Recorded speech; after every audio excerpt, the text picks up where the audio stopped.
Next week, we'll mark our Hanukkah celebrations. We'll begin the Festival of the Lights on Thursday night, the 25th of Kislev, and we'll have our Chanukkiot ready. Our Hanukkah menorahs are called Chanukkiot because they are lamps of dedication and rededication. We are invited to rededicate ourselves to the greatness of Jewish culture, of Jewish ritual in our lives, Jewish identity, the power of kindling the lights in our homes, not only for Hanukkah, but for Shabbat as well.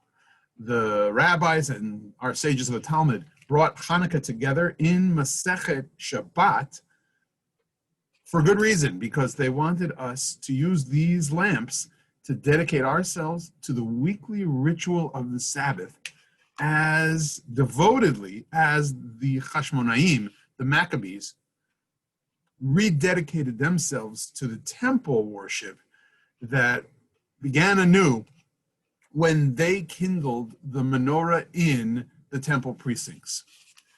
If that was all, Dayenu, while it's not a Passover tale and an Exodus of sorts, and it's not even officially in the Torah, the narrative of the Hanukkah story is as important to us as the miracle of the oil lasting 8 nights. And today I want to talk about how the Maccabees fought for Jewish minds, Jewish hearts, and Jewish souls. So not only do our Hanukkah celebrations begin this coming week, but our Hanukkah contemplation must be as deep and must be as rich and must bring as much light, or leYehudim, as any celebration we will have, as tasty and wonderful as latkes and sukkaniot are. Let's harness the power of Hanukkah in visiting and retelling the stories of the heroes of that time. So if I were to say to you, who's the hero, you might answer, it's Judah Maccabee, of course.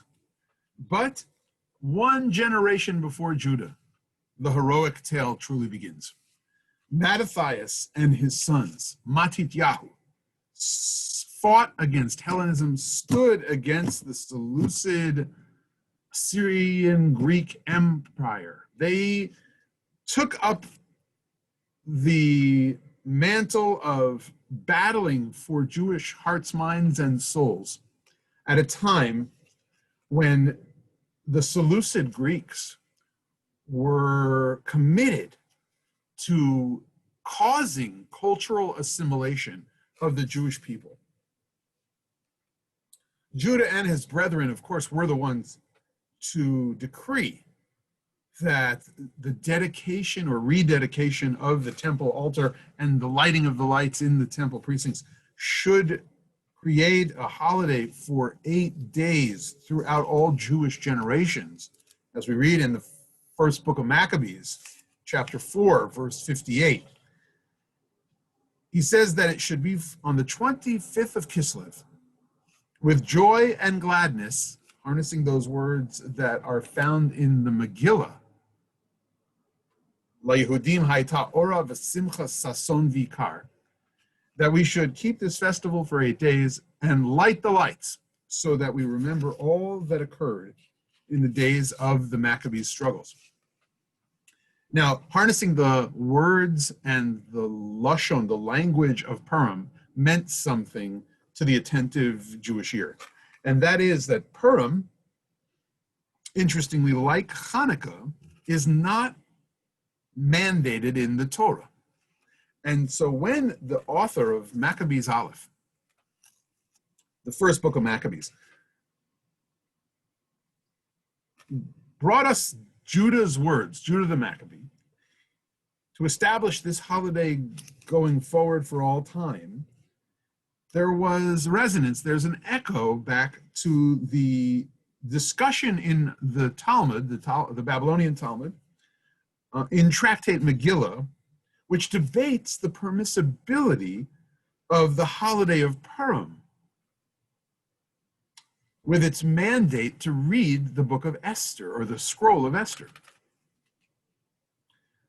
The sages in that generation were a little bit hesitant to include that reading, perhaps for the same reason they were hesitant to include all of the story of Hanukkah. There is a mighty military force that comes either to the self-defense of the Jewish people or even to create a kind of spiritual, physical warrior out of the Jewish people, and to challenge hegemonic leadership at the time of Purim in ancient Persia and in the time of the Maccabees, the Seleucid offenders in the land of Judah, in ancient Israel. Mordechai and Esther themselves, at the time of the Purim miracles, insist on making the celebration not only for their own generation, but for Jews of all time. And like they did, Judah the Maccabee and the Maccabean band of warriors, priest warriors, decree that we should celebrate the Festival of Lights, keep the Festival of Hanukkah for all generations going forward. In fact, it gets put into our books as traditions we must keep, as chiyuvim, as mitzvot, in the Babylonian Talmud itself, as I mentioned in the Masechet Shabbat, where they went so far as to coin a blessing for a mitzvah that's not in the Torah, Asher Kidshan v'mitzvotav v'tzivanu, that you sanctified us with these mitzvot and commanded us to what? Lahadlik ner shel Shabbat. To know, Lahadlik ner shel Hanukkah, that you commanded us to light the candles of Hanukkah. Just like there's a commandment to keep Shabbat, so too is there a commandment to light the Hanukkah lights. So too is there a blessing and a commandment to light the Shabbat lights. And there are those who claim that, in fact, the blessing over Hanukkah candle lighting preceded making a blessing over Shabbat lights. Who knows? Did it happen at that moment in that time? Were they converging the two traditions to bless both Hanukkah candles and Shabbat candles? Well, the same formula is used. Lahadlik ner shel Shabbat, lahadlik ner shel Hanukkah. So far, we've said that Hanukkah is a time for celebration of the Festival of Lights, a rededication to Jewish culture, doing mitzvot, Jewish ways of life that we have today, post the destruction of the temple. The Hanukkah festival then comes to remind us to light our Sabbath lights. Like the Maccabees lit the lights of the temple and rededicated the sacred precinct. In lighting and with lighting the Hanukkah, the Hanukkah menorah, we not only celebrate the miracle of oil, which is included in the Babylonian Talmud, we commit to retelling the tale of the great heroes of the Hanukkah story. And Judah wasn't the first.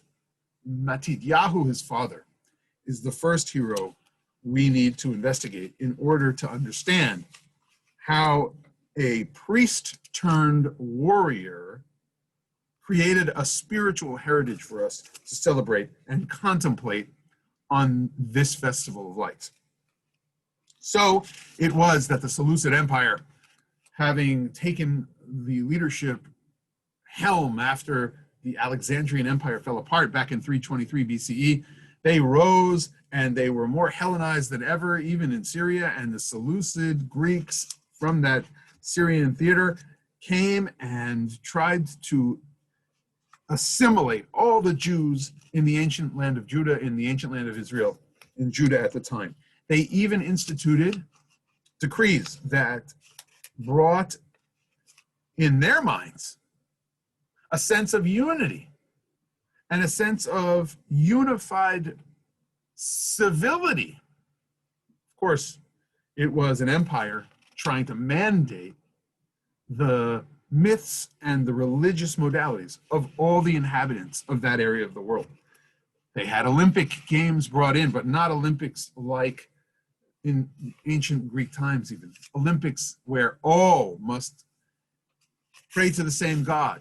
No one was allowed a few days pass who had different traditions to come and play games in a vision of what unity could be, sports as a unifying myth or a unifying factor within society. These Olympic Games were used to shape culture and to tell the circumcised crowd that they were not allowed in the precincts and could even die for their circumcising their children if they were circumcised themselves. You weren't allowed to be different in your heart, your mind, your soul, or your flesh. The Seleucids' decrees of Antiochus IV, the decrees of Antiochus included the following: no Jewish sacrifices may be offered in the temple of God. Instead, mandatory sacrifices of pigs and impure animals were dedicated to Zeus on the temple's altar. Pagan temples were to be built throughout Judea, and that was to assimilate all Jews everywhere and all people of other pagan faiths. One unified, mandated modality of religious life, and no circumcisions were allowed on pain of death to child, parent, and mohel, the one who did the ritual circumcision.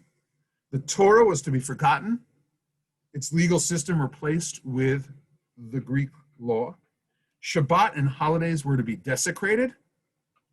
The celebration of the emperor's birthday was enforced, including the eating of sacrifices made in his honor. Participation in the Dionysian processions crowned with ivy wreaths was required. And some say there was even the first tattooing of Jewish flesh. And we know this from Alexandria, that Jews were tattooed with ivy leaves, one or a series of them, to say that they indeed were converted to the cult of Dionysus. And it was prohibited to identify oneself as a Jew, including the use of Jewish names. And of course, that's a fraught history, because we don't all just have Jewish names, and we've taken others, but maybe in a victorious kind of way to say there's a balance to be struck here. And that we contemplate over Hanukkah, how far and how much we engage with cultures around us versus protecting our own unique literary, cultural, artistic kind of spheres and our religious, both ritual and belief systems. That is what we are to contemplate in the light of the Hanukkah candles. Matityahu said it went too far. And the first act of public rebellion was when Matityahu rose up in Modi'in and killed a Jew and an officer of the Seleucid army when they were going to offer a treif sacrifice in that place. The idea that they wanted Matityahu, Mattathias, to accept the law of the king and that he should sway opinion makes him like a first, what do we call the folks who are hired just for the sake of pushing a brand? Matityahu was engaged, they hoped, as someone who would lift up King Antiochus, and Antiochus would be sold to the Jews because of this great leader. The king's officers were forcing the people to give up their religion, came to the town of Modi'in to make them offer idolatrous sacrifice. And when many Jews, among them Matityahu, Mattathias, and his sons, gathered together the king's messengers and said, "You're a leading man, great and distinguished in this town, surrounded with sons and brothers. Be the first to come forward, and carry out the king's command, as all the peoples, all of the men of Judea and those who are left in Jerusalem have done. Then you and your sons will be counted among the friends of the king and will receive silver, gold, and many royal commissions." So they wanted him to be the influencer. and they offered him silver and gold. And for that, when we eat the golden and silver Hanukkah gelt, that's really what we're recalling, that Matityahu refuses the favors and the riches of the kingdom. He refuses to be undermined spiritually, and he rises up, and like Pinchas the Zealot in the Torah, for the cause of national survival as a people, shaking with emotion and unable to contain his anger, Mattathias ran up and slaughtered the Jew on the altar, and at the same time Mattathias killed the king's officer who was trying to compel them to sacrifice, and tore down the altar. Now, of course, the rabbis worry that the misapplication and the abuse of the law of zealotry would be for all time a Jewish problem, a Jewish consideration. But when we study history in all its truth and retell the tale of Mattathias, we confront the kind of questions about the when and the how and the where of Jewish power. Judah Maccabee was inspired by his father's bravery and took the command to lead his brothers forward as the general of the armies or the bands of fighters who would fight the great Seleucid Empire in the cities in the north. They left and went to the Midbar. There's a piece of the tale in the books of Maccabees that says that families who were committed to Judah Maccabee and the Maccabean revolt left and went to the Midbar. Just like the Jews needed a crucible of creative power, the wilderness, so too do we have the same kind of narrative tale going on with the Hanukkah story. And from the Midbar, from the desert, they would not be killed like when Amalek, the great enemy of the Jewish people, pursued the mothers, the elders, the youth, the weak among the Jewish people at the end, at the back of the lines. They would not succumb to the Antiochal decrees. They would not stop circumcising their children. And indeed, you might think that as the tale goes, when they forced circumcision upon the Jewish people who would not, out of fear, like in the days of Joshua, they took the precedent of the book of Joshua and they publicly proclaimed that Jewish people would continue to circumcise the newborns. And yes, they struggled with Jews who, in their fear, wanted either to assimilate or just to ignore Jewish law, and they decided that it would be a better battle to collectively show the Seleucid Empire that we would stand strong. They fought physically as priest warriors. They fought for our culture. They fought for the continuation of Jewish ritual at a time that so many were afraid to be seen as different, be seen as Jew, be embracing of Jewish culture, knowing that it could lead to death. The Maccabees definitely created forceful responses to this organized army of myriads. And as we say in our prayers during the Amidah and during Birkat Hamazon, we recognize that the true miracle of Hanukkah, as we retell this story, was about the great many who made up the Seleucid army being overcome by the Maccabees and the Maccabean revolt and the standing strong of so many citizens, so many Jewish citizens among the people of Israel, who either with the encouragement and the strict guidance of the Maccabees or themselves committed to the survival, the spiritual survival of the Jewish people, stood up against those powers in that time who defiled our temple and pursued our spiritual death.